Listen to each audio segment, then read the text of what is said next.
جہاں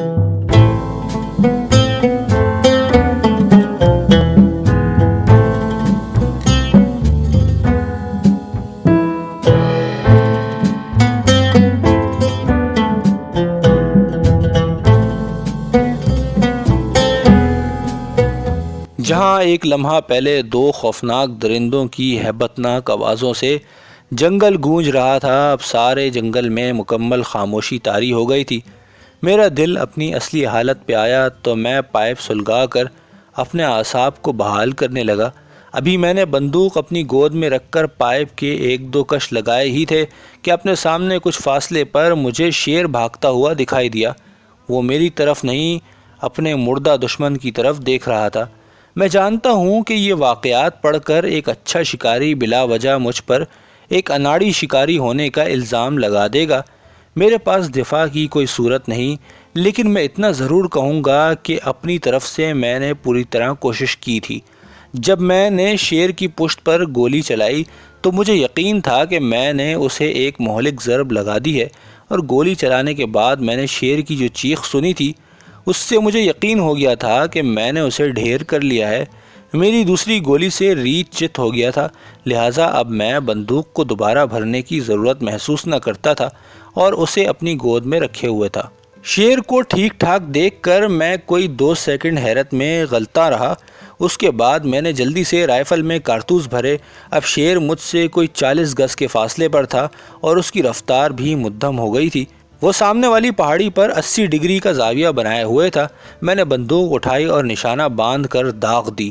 شیر لڑکھڑاتا ہوا اپنے پچھلے قدموں پر گرا، مگر پھر جلدی سے سنبھل کر پہاڑی کی دوسری سمت کود گیا۔ گولی شیر کے منہ سے کوئی 5 انچ نیچے چٹان پر لگی تھی، جس کے باعث شیر گھبرا کر پیچھے گر پڑا تھا، مگر اب کہ پھر صاف بچ کر نکل گیا تھا۔ تھوڑی دیر پائپ پینے کے بعد میں ریچھ کو دیکھنے کی نیت سے درخت پر سے نیچے اترا۔ میرے خیال کے برعکس ریچھ بہت بڑا نکلا۔ شیر سے اس کی لڑائی واقعی قابل تحسین تھی۔ اس کی گردن اور جسم پر دانتوں کے بڑے بڑے زخم تھے جن سے خون رس رہا تھا۔ ممکن تھا کہ وہ ان زخموں کے زیادہ پرواہ نہ کرتا، مگر اس کی ناک پر جو زخم آیا تھا اس نے اسے مشتعل کر دیا تھا۔ ہر نر جانور ناک کے زخم کے متعلق بڑا حساس ہوتا ہے اور اسے ایک طرح اپنی ہتک محسوس کرتا ہے، اس لیے اس کی آنکھوں میں خون اتر آیا تھا، اور میری پہلی گولی اس کی آواز کی پرواہ نہ کرتے ہوئے اس نے شیر کا تعقب جاری رکھا۔ اب میرے پاس اتنا وقت نہ تھا کہ میں ریچھ کی کھال اتارنے کے لیے اپنے آدمیوں کو بلاتا، لہٰذا میں انہیں ملنے کے لیے جھونپڑی کی سمت چل پڑا۔ انہیں ساتھ لے کر میں شام سے پہلے ریسٹ ہاؤس میں پہنچ جانا چاہتا تھا، کیونکہ اس علاقے میں آدم خور چیتا بھی تو گھوم رہا تھا۔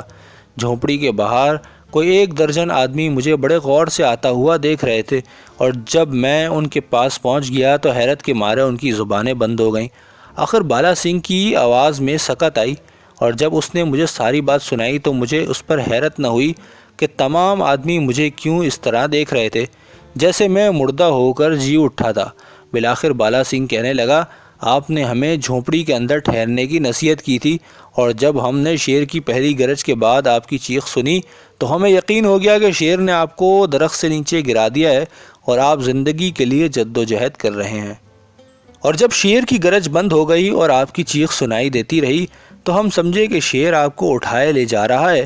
بعد میں ہم نے آپ کی بندوق کی 2 گولیوں کی آواز سنی، اس کے بعد تیسری آواز سے تو ہم بڑی شچ و پنج میں پڑ گئے، یعنی شیر کے منہ میں آیا ہوا انسان کس طرح گولی چلا سکتا ہے۔ اب ہم مشورہ کر رہے تھے کہ آپ اس طرف آتے دکھائی دیے، جس کے سبب حیرت کے مارے ہماری زبانیں بولنا بھول گئیں۔ بات یہ تھی کہ انسان اور ریچھ کی چیخ ایک دوسرے سے اس قدر ملتی ہے کہ دور سے انسان ان میں امتیاز نہیں کر سکتا۔ تب میں نے ان سب کو شیر اور ریچھ کی خوفناک جنگ کے بارے میں بتایا۔ ریچھ کی چربی عام طور پر گٹھیا کے مرض کے لیے مفید سمجھی جاتی ہے۔ جب میں نے انہیں بتایا کہ مجھے چربی کی ضرورت نہیں تو وہ بہت خوش ہوئے۔ دوسری صبح ہم ریچھ کی کھال اتارنے چل پڑے۔ میرے ساتھ آدمیوں کا ایک ہجوم تھا جو ریچھ کی چربی کے خواہش مند تھے۔ علاوہ بریں وہ ایک ایسے بہادر ریچھ کو دیکھنا چاہتے تھے جس نے شیر کو بھگا دیا تھا۔ لوگوں نے ریچھ کی چربی آپس میں تقسیم کر لی اور اس کی کھال میں نے بالا سنگھ کو دے دی، جسے حاصل کر کے وہ خود کو سب سے زیادہ خوش قسمت تصور کر رہا تھا۔ شیر اس گائے کو کھانے دوبارہ اس جگہ نہ آیا، یوں بھی شام تک گدھ اسے ختم کر چکے تھے۔ ریچھ کی چربی کی خبر تھوڑی دیر میں سارے نواحی علاقے میں پھیل گئی۔ یہ خبر محکمہ جنگلات کے ایک محافظ کے پاس بھی پہنچی۔ اس کا باپ کئی برس سے گٹھیا میں مبتلا تھا۔ وہ چربی لینے کی خاطر دیوی دھورا کی سمت آ رہا تھا کہ راستے میں اسے چند مویشی بھاگتے ہوئے دکھائی دیے۔ ان کے پیچھے پیچھے ایک نوجوان گدڑیا بھی تھا، جس نے اسے بتایا کہ ابھی ابھی اس کی ایک گائے شیر نے ہلاک کر دی ہے۔ جب اس محافظ نے یہ خبر ہم تک پہنچائی تو میں اور وہ محافظ اس طرف چل پڑے۔ اس وادی میں دیودار کے درخت جگہ جگہ اگے ہوئے تھے۔ میں وادی کے کنارے پر کھڑا اپنے سامنے پھیلے سبزہ کو غور سے دیکھ رہا تھا۔ پھر میں اور وہ محافظ وادی میں اتر گئے۔ تھوڑی دور چل کر ہمیں خشک پتوں کا ایک ڈھیر دکھائی دیا، اگرچہ اس کے اندر سے گائے کا جسم کا کوئی حصہ دکھائی نہیں دے رہا تھا، لیکن میں جانتا تھا کہ شیر نے گائے کو اس کے اندر چھپا رکھا ہے۔ بدقسمتی سے میں نے یہ بات اپنے ساتھی کو نہ بتائی۔ بعد میں اس نے بھی مجھے بتایا کہ وہ اس حقیقت سے بے خبر تھا کہ شیر اس طرح بھی اپنا شکار چھپا دیا کرتا ہے۔ جب شیر اس طرح اپنا شکار چھپا دیتا ہے تو اس کا مطلب ہے کہ وہ فی الحال کہیں آس پاس نہیں ہے، لیکن یہ ہمیشہ فرض نہ کر لینا چاہیے۔ اگرچہ وادی میں داخل ہونے سے پہلے میں نے اس کا بغور جائزہ لے لیا تھا، لیکن اب میں اپنی طرف سے پورا محتاط تھا۔ پتوں کے اس ڈھیر سے کچھ فاصلے پر ایک وادی 45 ڈگری کا زاویہ بنا رہی تھی۔ اسی پہاڑی کے اوپر 40 گز کے فاصلے پر جھاڑیوں کا ایک جھنڈ تھا۔ میں ان پہاڑیوں کو دیکھ رہا تھا کہ شیر پر میری نظر پڑ گئی، جو وہیں زمین پر لیٹا تھا اور اس کی پشت میری طرف تھی۔ اس کے سر کا ایک حصہ اور جسم کی ایک دھاری بھی مجھے دکھائی دے رہی تھی۔ اس کے سر پر گولی چلانے کا سوال ہی پیدا نہیں ہوتا تھا اور جسم پر گولی چلانے کا کوئی فائدہ نہ تھا۔ میرے سامنے ساری دوپہر اور شام پڑی تھی، لہٰذا میں نے فیصلہ کر لیا کہ چھپ کر شیر کے آنے کا انتظار کروں۔ ابھی میں نے یہ فیصلہ کیا ہی تھا کہ مجھے اپنی بائیں سمت ایک حرکت سی دکھائی دی۔ سر پھیر کر دیکھا تو ایک ریچھ پتوں کے ڈھیر کی سمت بڑھ رہا تھا۔ اس کے ساتھ اس کے 2 بچے بھی تھے۔ شاید ریچھ نے شیر کو شکار کرتے دیکھ لیا تھا اور اب موقع پا کر اس کے شکار پر ہاتھ صاف کرنا چاہتا تھا۔ اگر میں شیر کے شکار کے قریب کھڑے ہونے کے بجائے وادی کے کنارے پر کھڑا ہوتا تو ایک دلچسپ منظر دیکھنے میں آتا۔ ریچھ نے شیر کا شکار ہضم کرنے کی کوشش کرنی تھی، جس پر شیر نے بیدار ہو جانا تھا، اور پھر ان کے درمیان جو لڑائی ہوتی وہ واقعی دیکھنے کے قابل ہوتی۔ محکمہ جنگلات کا محافظ جو اب تک میرے پیچھے کھڑا تھا، اسے اب تک شیر دکھائی نہ دیا تھا۔ وہ مجھے ریچھ کی سمت دیکھتے ہوئے خود بھی اس سمت دیکھنے لگا۔ ریچھ کو دیکھنا تھا کہ وہ ایک دم چلا اٹھا، دیکھو صاحب، بھالو بھالو! اس کی آواز سن کر شیر ایک دم اٹھا اور ایک ہی جست میں بجلی کی طرح آنکھوں سے اوجھل ہو گیا، مگر ایسا کرنے سے پہلے اسے 20 گز کھلی زمین کا ایک قطعہ طے کرنا تھا۔ جب وہ وہاں سے گزر رہا تھا تو میں نے رائفل اٹھائی اور لبلبی دبانے ہی والا تھا کہ جنگل کے محافظ نے سمجھا کہ میں نے ریچھ کو نہیں دیکھا اور غلط سمت میں گولی چلانے لگا ہوں، لہٰذا اس نے جلدی سے رائفل کی نال پکڑ کر اس کا رخ ریچھ کی طرف گھما دیا۔ بندوق کی گولی مجھ سے کچھ فاصلے پر ایک درخت میں لگی۔ غصے میں آنا بے سود تھا، اور وہ بھی جنگل میں۔ محافظ جو اب تک میری پوری بات سے بے خبر تھا، وہ اس تاثر کے تحت تھا کہ اس نے میری توجہ ریچھ کی جانب کرا کر مجھے ایک آفت سے بچا لیا ہے۔ گولی کی آواز سے ریچھ بھی چوکنا ہو گیا اور اپنے بچوں کے ہمراہ جلدی سے وادی کے نیچے اتر گیا۔ میرا ساتھی یہی کہتا رہ گیا، مارو صاحب مارو، لیکن جب میں نے اسے ساری بات بتائی تو وہ ایک دم غمگین ہو گیا۔ وہاں سے ہم بنگلے کی طرف واپس چل دیے۔ دوسری صبح جب میں پھر اس وادی میں گیا تو میرا یہ شبہ صحیح نکلا کہ شیر اب اپنا شکار کھانے نہیں آئے گا۔ جب میں وہاں پہنچا تو تینوں ریچھ شکار پر ہاتھ صاف کر چکے تھے اور بچی کچی ہڈیاں گدھ نوچ رہے تھے۔ صبح ہوئے ابھی زیادہ دیر نہ ہوئی تھی۔ میں سامنے والی پہاڑی پر چڑھ کر اس سمت چلنے لگا جدھر شیر گیا تھا۔ دوپہر کے وقت جب میں بنگلے میں لوٹا تو ایک شخص میرا منتظر تھا۔ اس نے بتایا کہ شیر نے ایک اور گائے کو ہلاک کر دیا ہے۔ وہ شخص ایک مقدمے کے سلسلے میں الموڑا جا رہا تھا اور اس نے راستے میں شیر کو گائے شکار کرتے دیکھا تھا۔ وہ راستے کا تھوڑا سا چکر لگا کر مجھے فقط یہ اطلاع دینے آیا تھا۔ وہ میرے ساتھ تو نہ جا سکتا تھا، مگر اس نے زمین پر نقشہ کھینچ کر بتا دیا کہ شیر نے کس جگہ گائے ہلاک کی تھی۔ اگر اس شخص نے صحیح نقشہ بنایا تھا تو تو یہ جگہ اس جگہ سے کوئی 5 میل کے فاصلے پر تھی جہاں کل میں نے شیر پر گولی چلائی تھی۔ اب کی دفعہ اس نے ایک ندی کے کنارے شکار کیا تھا۔ گزشتہ دن شیر نے جہاں اپنا شکار کیا تھا اسے اس نے وہیں رہنے دیا تھا، لیکن جب آج میں جائے حادثہ پر پہنچا تو شیر اپنا شکار گھسیٹ کر دور لے گیا تھا۔ یہ فاصلہ تقریباً 2 میل ہوگا۔ اب گائے کے گھسیٹنے کی لکیر درختوں کے گھنے جھنڈ میں سے گزر رہی تھی۔ تھوڑی دور آگے گیا تو گائے کی ایک پچھلی ٹانگ ٹوٹ کر 2 درختوں کے درمیان پھنسی ہوئی ملی۔ چند قدم آگے چل کر سرسبز جھاڑیوں کے گھنے جھنڈ میں شیر کا شکار پڑا تھا۔ اس نے اسے ڈھانپنے کی بھی کوشش نہ کی تھی۔ 2 میل کا فاصلہ یوں محتاط ہو کر طے کرنے اور رائفل کے بوجھ سے میرا جسم پسینے سے شرابور تھا اور پیاس کے مارے حلق خشک ہو رہا تھا۔ اس سے میں بخوبی اندازہ کر سکتا تھا کہ اتنا بڑا بوجھ اتنی دور گھسیٹنے سے شیر کو کس قدر پیاس لگی ہوگی۔ پیاس بجھانے کے ارادے سے میں ندی کی سمت چل پڑا۔ وہ ندی جس کے کنارے میں نے ریچھ کو ہلاک کیا تھا وہ یہاں سے کوئی آدھے میل دور تھی۔ میں ندی کے کنارے کھڑا تھا۔ اس جگہ درختوں کا گھنا سایہ تھا۔ ایک چٹان کے عقب سے چکر لگا کر میں ندی میں اترا ہی تھا کہ مجھ سے کوئی 20 گز کے فاصلے پر شیر ندی کے کنارے نرم ٹھنڈی ریت پر سویا ہوا تھا۔ یہاں سے ندی دائیں سمت کو ایک طرف مڑ جاتی تھی۔ اس کی پشت میری سمت تھی اور میں فقط اس کی پچھلی ٹانگیں اور دم دیکھ سکتا تھا۔ میرے اور اس شیر کے درمیان خشک شاخوں کی ایک دیوار سی تھی جو درخت کے نیچے کی سمت لٹکی ہوئی تھی۔ یہ شاخیں ہٹا کر شیر کی سمت جانا ممکن نہ تھا، کیونکہ شاخوں کی ہلکی سی بھی آواز سے شیر بیدار ہو جاتا۔ دوسری سمت سے ریت پر سے گزر کر اس تک پہنچنا بھی مشکل تھا، کیونکہ کنارے کی ڈھلوان سے ریت کے سرکنے سے شیر جاگ جاتا۔ اب میرے پاس فقط یہی صورت تھی کہ میں وہیں بیٹھ کر اس بات کا انتظار کروں کہ شیر کب مجھے خود پر گولی چلانے کا موقع دیتا ہے۔ تھکاوٹ سے چور شیر پانی پینے کے بعد گہری نیند سو رہا تھا۔ آدھے گھنٹے تک وہ اپنی جگہ سے ہلا تک نہیں۔ تب اس نے داہنی سمت پہلو بدلا اور اس کی ٹانگیں کچھ مزید دکھائی دینے لگیں۔ اس حالت میں وہ کچھ دیر لیٹا رہا، پھر اٹھ کھڑا ہوا اور ندی کے خم سے باہر نکل آیا۔ رائفل کے گھوڑے پر انگلی رکھے میں اس کے دوبارہ نمودار ہونے کا منتظر رہا، کیونکہ اس کا شکار میرے عقب میں پہاڑی کے پیچھے تھا۔ چند منٹ گزر گئے، پھر ایک ہرن کی تیز آواز سنائی دی۔ اتنے میں ایک جنگلی مرغ بھی زور سے بولنے لگا۔ شیر جا چکا تھا۔ وہ کیوں چلا گیا تھا اس کے متعلق میں کچھ نہیں کہہ سکتا تھا۔ اسے میری خوشبو آ گئی ہوگی، ایسا نہیں تھا، کیونکہ شیر میں سونگھنے کی حس نہیں ہوتی۔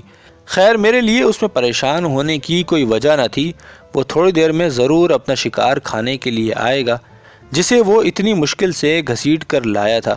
ندی کے جس گڑھے سے شیر نے پانی پیا تھا میں نے بھی وہیں جا کر اپنی پیاس بجھائی۔ پانی برف سا ٹھنڈا تھا۔ پانی پینے کے بعد میں نے پائپ سلگا لیا۔ سورج غروب ہونے کے قریب تھا کہ میں گائے سے 10 گز دائیں طرف دیودار کے ایک درخت پر چڑھ کر آرام سے بیٹھ گیا۔ شیر نے مغرب کی سمت سے اپنے شکار کے پاس آنا تھا اور میں نہ چاہتا تھا کہ اس کا شکار میرے اور اس کے درمیان ہو، کیونکہ شیر کی بینائی بہت اچھی ہوتی ہے۔ درخت پر سے میں سامنے پھیلی ہوئی وادی اور اس کے پیچھے پہاڑیوں کو صاف دیکھ سکتا تھا، اور جب سورج آس پاس کی پہاڑیوں پر آگ بکھیر کر بجھنے والا تھا تو پہلے ایک 12 سینگے کی آواز سنائی دی۔ شیر حرکت کر رہا تھا۔ اسے یہاں پہنچنے میں خاصی دیر لگنی تھی۔ اس کے باوجود اتنی روشنی متوقع تھی کہ میں بڑے آرام سے اس پر گولی چلا سکتا تھا۔ آگ کا گولا افق کے پیچھے چھپ گیا۔ شفق کی سرخی ختم ہو گئی۔ ہر طرف اندھیروں کی پھلوار پڑنے لگی۔ ہر طرف ایک گہرا سکوت محیط تھا۔ ستاروں کی روشنی ہمالیہ کے دامن سے بڑھ کر کہیں اور زیادہ چمکیلی نہیں ہوتی۔ میں اس روشنی میں گائے کو بخوبی دیکھ سکتا تھا۔ گائے کا سر میری طرف تھا، اور اگر شیر پیچھے سے آ کر اسے کھانے لگتا تو میں اسے دیکھ نہ سکتا تھا۔ اس صورت میں شیر کو ہلاک کرنے کا 50% امکان تھا، لیکن اسے فقط صرف زخمی کرنا مجھے منظور نہ تھا، کیونکہ زخم مندمل ہو جانے کے بعد اس بات کا زیادہ امکان تھا کہ وہ آدم خور بن جاتا۔ اب تک اس نے جنگل کے کسی قانون کی خلاف ورزی نہیں کی تھی۔ میں اسے فقط دیہاتیوں کی سہولت کی خاطر ہلاک کرنا چاہتا تھا۔ مشرق کی سمت سے روشنی آ رہی تھی۔ درختوں کی شاخیں زمین پر مبہم سی سائے ڈال رہی تھیں۔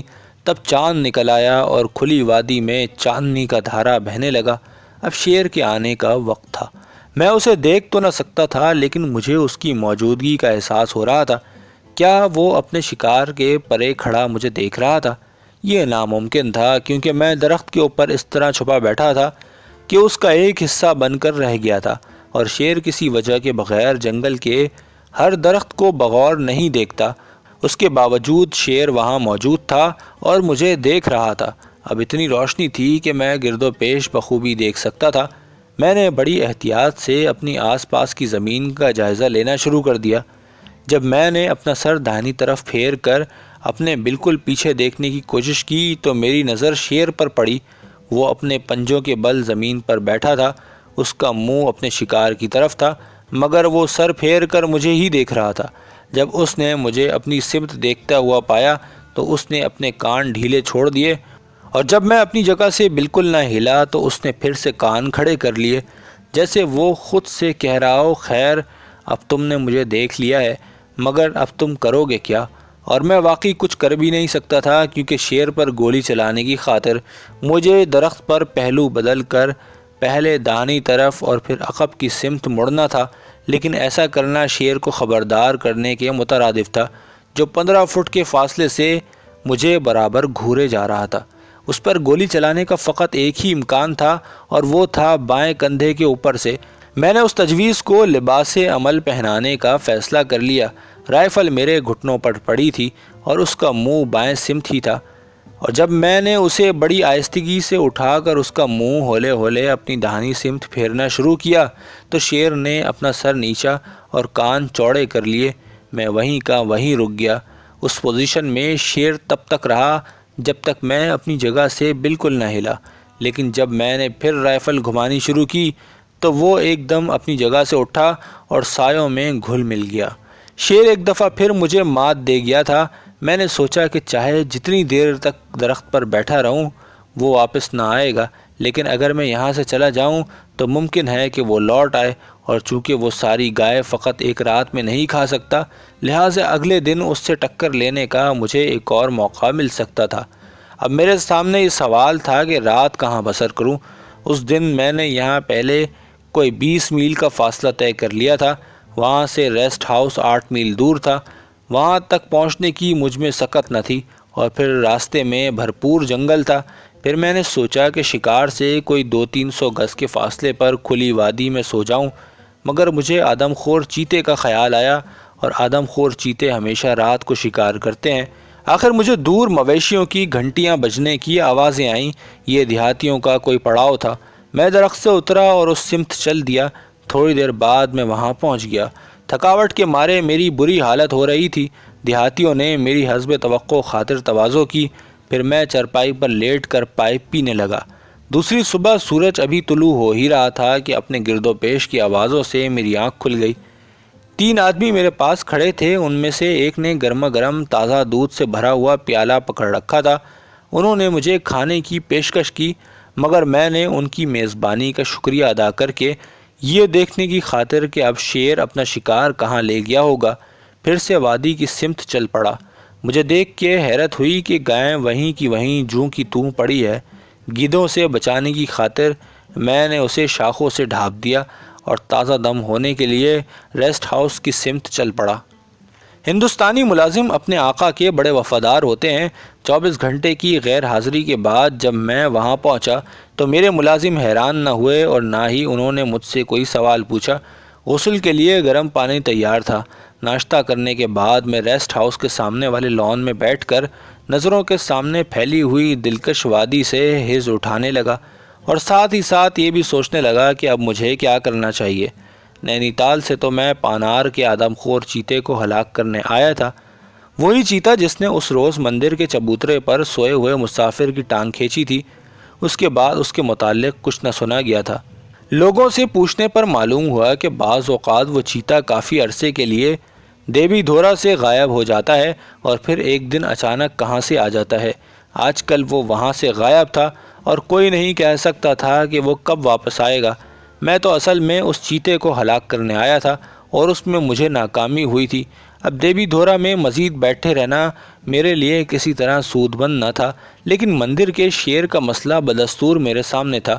اس شیر کو ہلاک کرنے میں کسی طرح اپنی ذمہ داری محسوس نہ کرتا تھا، لیکن اس کے سبب دیہاتیوں کو جو نقصان پہنچ رہا تھا اس کے پیش نظر میں نے اسے شکار کرنے کی پوری کوشش کی تھی۔ اس نے جو نقصان پہنچایا تھا اس کا معاوضہ بھی ادا کیا تھا، مگر وہ ہر بار مجھے چکما دے گیا تھا۔ لیکن اتنا میں ضرور تسلیم کرتا ہوں کہ اس نے مجھے شکار کے نہایت دلچسپ تجربات سے آشنا کرایا تھا۔ اس کے ہاتھوں اپنی شکستوں کے باوجود مجھے اس پر کوئی غصہ نہ تھا۔ وہ ایک نہایت ذہین شیر تھا اور میں نے اس جیسے بہت کم شیر دیکھے تھے۔ گزشتہ 4 دن سے ہم ایک دوسرے سے نبرد آزما تھے اور ان 4 دنوں میں بے حد تھک گیا تھا، لہٰذا میں نے آج کا دن آرام کر کے اگلے دن نینی تال واپسی جانے کا ارادہ کر لیا۔ ابھی میں نے یہ فیصلہ کیا ہی تھا کہ مجھے اپنے پیچھے ایک آواز سنائی دی۔ سلام صاحب، میں آپ کو بتانے آیا ہوں کہ شیر نے میری ایک گائے ہلاک کر دی ہے۔ شیر کو شکار کرنے کا ایک اور موقع ہاتھ لگا تھا۔ میں نے سوچا کہ خواہ میں اس دفعہ کامیاب رہوں یا ناکام، بہر صورت کل نینی تال ضرور لوٹ جاؤں گا۔ انسانوں اور ریچھوں کی مداخلت سے تنگ آ کر شیر نے اپنی جائے شکار بدل لی تھی، اور یہ آخری شکار اس نے دیوی دھورا کے مشرقی پہاڑیوں پر اس جگہ سے چند میل دور ادھر کیا تھا جہاں میں گزشتہ شب اس کے انتظار میں بیٹھا تھا۔ یہ جگہ اونچی نیچی تھی اور کہیں کہیں کوئی اکا دکا درخت دکھائی دیتا تھا۔ مشرقی پہاڑیوں کے نیچے ایک وادی تھی جس میں جھاڑیاں بکثرت اگی ہوئی تھیں اور ان کے درمیان کہیں کہیں گھاس کے قطعات تھے۔ انہی قطعات میں سے ایک کے کنارے شیر نے گائے ہلاک کی تھی اور اسے گھسیٹ کر بائیں سمت کی جھاڑیوں میں لے گیا تھا۔ چند قدم چلنے پر مجھے گائے نظر آ گئی۔ وہیں دیودار کا ایک درخت تھا۔ میں نے اس پر بیٹھنے کا فیصلہ کر لیا۔ میرے ملازم میرے ساتھ تھے، وہ میرے لیے چائے بنانے میں مصروف ہو گئے۔ میں یہ سوچ کر کہ شاید شیر کہیں آس پاس لیٹا ہو، اس پر گولی چلانے کا مجھے موقع مل جائے، میں ادھر ادھر گھومنے لگا۔ مجھے یقین تھا کہ شیر یہیں کہیں وادی میں لیٹا ہوگا۔ میں 1 گھنٹے تک اسے تلاش کرتا رہا مگر وہ مجھے دکھائی نہ دیا۔ جس درخت پر میں بیٹھا تھا اس کا تنا قدرے باہر کی طرف جھکا ہوا تھا، جس کے باعث درخت پر چڑھنا آسان تھا، مگر درخت پر چڑھنے کے بعد تنے کے نیچے والی زمین گھنی شاخوں کے باعث بالکل دکھائی نہ دیتی تھی۔ شام کے 4 بجے میں نے اپنے ملازم روانہ کر دیے اور خود درخت کے اوپر زمین سے کوئی 20 فٹ کے فاصلے پر ایک آرام دہ جگہ پر بیٹھ گیا۔ میں نے اپنے ملازموں سے کہا تھا کہ وہ مشرقی پہاڑی کے قریب میرا انتظار کریں، کیونکہ میں نے سوچا تھا کہ اگر شیر شام سے پہلے آ گیا تو بہتر، ورنہ وہیں رات گزارنے کا میرا کوئی ارادہ نہ تھا۔ گائے سرسبز کھلی زمین پر مجھ سے کوئی 10 گز کے فاصلے پر پڑی تھی۔ اس کی پچھلی ٹانگیں جھاڑیوں کے ایک جھنڈ کو چھو رہی تھیں۔ وہاں بیٹھے مجھے 1 گھنٹہ ہو گیا تھا۔ میں اوپر نظریں اٹھائے آسمان سے گزرنے والے مختلف پرندوں کو دیکھ رہا تھا۔ تھوڑی دیر بعد گائے کو دیکھنے کی نیت سے جو ہی میں نے سر پھیرا تو شیر کا سر ان جھاڑیوں سے نمودار ہوتا ہوا دکھائی دیا جنہیں گائے کی پچھلی ٹانگیں چھو رہی تھیں۔ وہ لیٹا ہوا تھا اور اس کا سر زمین سے بہت قریب تھا اور اس کی آنکھیں مجھ پر جمی ہوئی تھیں۔ دیکھتے ہی دیکھتے اس نے اپنا ایک پنجہ بڑھایا اور پھر دوسرا، اور پھر بڑی آہستگی سے پیٹ کے بل رینگ کر اپنے شکار کے پاس آ گیا۔ یہاں وہ کسی حرکت کے بغیر چند منٹ لیٹا رہا، تب بدستور اپنی نگاہیں مجھ پر گاڑے ہوئے اس نے منہ سے گائے کی دم کاٹ کر اسے ایک طرف رکھا اور پھر کھانے لگا۔ 3 دن پہلے ریچھ سے لڑائی کے بعد اس نے کچھ نہ کھایا تھا اور بے حد بھوکا تھا۔ وہ یوں کھا رہا تھا جیسے کوئی آدمی سیب کھاتا ہے۔ وہ کھال کی پرواہ نہ کرتے ہوئے گائے کی ران سے گوشت کے بڑے بڑے ٹکڑے پھاڑ پھاڑ کر کھاتا رہا۔ بندوق میری گود میں پڑی تھی اور اس کا رخ شیر کی سمت تھا۔ میں نے فقط یہ کرنا تھا کہ اسے کندھے کے قریب لا کر گھوڑے کو دبا دوں۔ یہ موقع مجھے اس وقت مل جاتا جب چند سیکنڈ کے لیے بھی شیر اپنی نظریں ادھر ادھر کر لیتا، لیکن شاید شیر میرے دل کی بات بھانپ گیا تھا اور اس خطرے سے آگاہ تھا، کیونکہ وہ مجھ سے نظریں ہٹائے بغیر بڑے اطمینان سے اپنا شکار کھا رہا تھا۔ جب وہ کوئی 10-12 سیر گوشت کھا چکا اور اس کے عقب والی جھاڑی میں ایک بلبل بولنے لگی تو میں نے سوچا یہ میرے لیے بہترین موقع ہے۔ میں رائفل کو نہایت آہستہ آہستہ اٹھاؤں تو شاید شیر کو میرے ہاتھوں کی جنبش کا پتہ نہ چلے، اور جب بلبل تیزی سے بولنے لگی تو میں نے اپنی تجویز کو لباس عمل پہنانا شروع کر دیا۔ ابھی میں نے بندوق کو 6 انچ ہی اوپر اٹھایا ہوگا کہ شیر ایک دم ہی پیچھے کی سمت ہٹ گیا، جیسے کسی بڑے اسپرنگ نے اسے پیچھے کی سمت کھینچ لیا ہو۔ اب بندوق کندھے پر جمائے اور کوہنیاں گھٹنوں پر ٹکائے میں منتظر تھا کہ شیر فقط ایک لمحے کے لیے اپنا سر جھاڑیوں سے باہر نکالے، اور مجھے یقین تھا کہ وہ ایسا ضرور کرے گا۔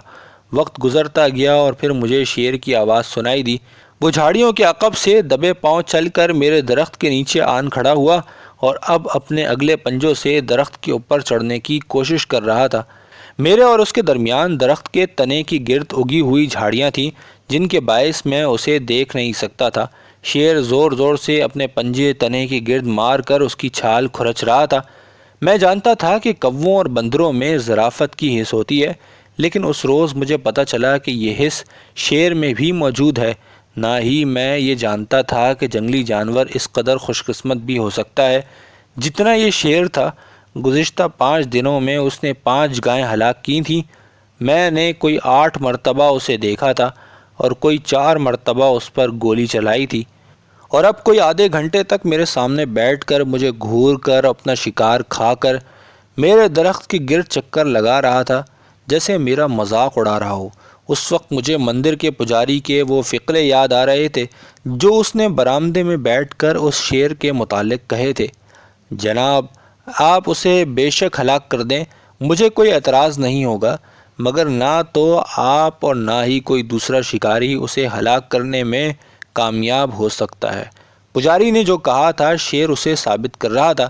یہ میرا اور شیر کا آخری مقابلہ تھا۔ اس سارے وقت میں ہم دونوں کو کوئی ضرب نہ آئی تھی، لیکن میں نہیں چاہتا تھا کہ شیر اس طرح میرا مذاق اڑا کر آرام سے لوٹ جائے۔ میں نے بندوق گود میں رکھ لی اور دونوں ہاتھ ایک دوسرے میں دے کر شیر کے وہاں سے ہٹنے کا انتظار کرنے لگا۔ اتنے میں شیر پورے زور سے گرجا، آس پاس کی پہاڑیاں گونج گئیں۔ تب شیر پوری رفتار سے بھاگتا ہوا وادی کے نیچے اتر گیا۔ اتنے میں میرے آدمی بھی وہاں آن پہنچے۔ وہ کہنے لگے، ہم نے شیر کو بھاگتے ہوئے دیکھا ہے، اس کی دم ہوا میں اٹھی ہوئی تھی، اور یہ دیکھیے اس نے درخت کا کیا حشر کیا ہے۔ کچھ دیر اور اگر شیر درخت کو یوں ہی نوچتا رہتا تو وہ گر ہی جاتا۔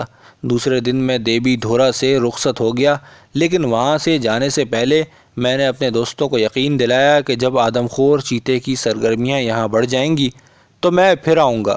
بعد میں مجھے کئی مرتبہ جانے کا اتفاق ہوا، لیکن میں نے کسی سے بھی یہ نہ سنا کہ کسی شکاری نے مندر کے شیر کو ہلاک کیا ہے۔